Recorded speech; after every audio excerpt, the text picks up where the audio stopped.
10 weeks in, and it's crazy looking back because middle of March, when this whole thing started, we were in fear like anybody else. I was freaking out, without a doubt. So I just wanted to share 3 of the main thoughts that I feel have really been a part of what's helped us get through. So here they are. Number 1, and this is from my dude, Les Brown. I heard Les say, if you don't have a program for your mind, then your mind is going to be programmed. And one of the big shifts that I made was this program of spending time with our crew, with a Tribe Called Case. The day after the stay-at-home order was in place, I told the crew, I'm gonna be here for you guys every single day at 8:15. And the reality is, even though I said I'm gonna be here for them, the reality is I needed them to be here for me. I needed to be able to talk and get my mind focused. Because as we all know, if you focus on your problems, your goals disappear. But if you focus on your goals, your problems disappear.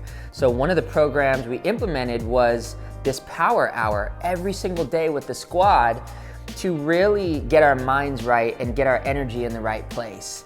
And the other thing I did is I really had to create my own feed. I had to stop scrolling through so many things and really be more conscious of what I'm putting in my mind, because the energy of the world, the insight, the information of the world wasn't really making me feel inspired to take on my day. And I had to really be more aware of my affirmations, what I'm reading, what I'm listening to, and really being conscious of that word information. When you break it down, information, what we're taking in, ultimately becoming who we are and shaping our vibe for the day.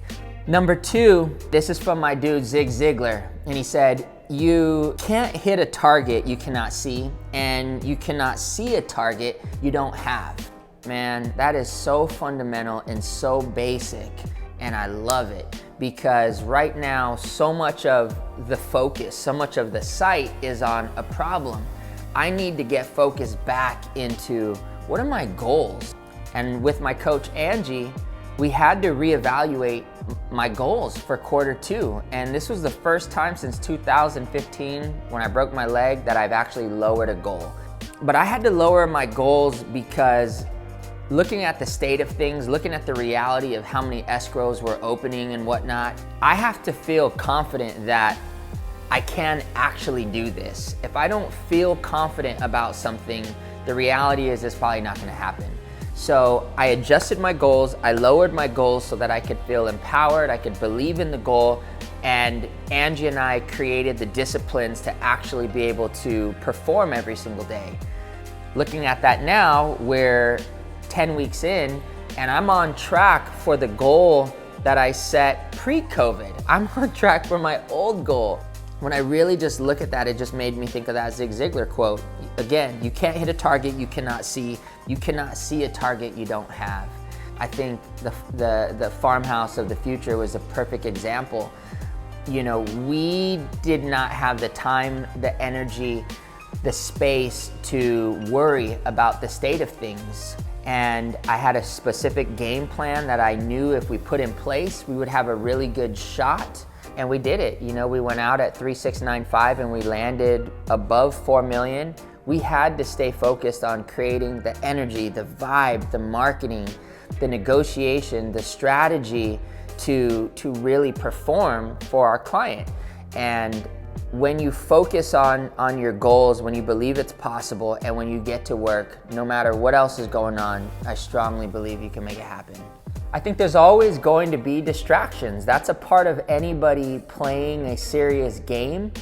I think the mentality is, if you're serious about winning and you're serious about making things happen, you've got to put on the horse blinders.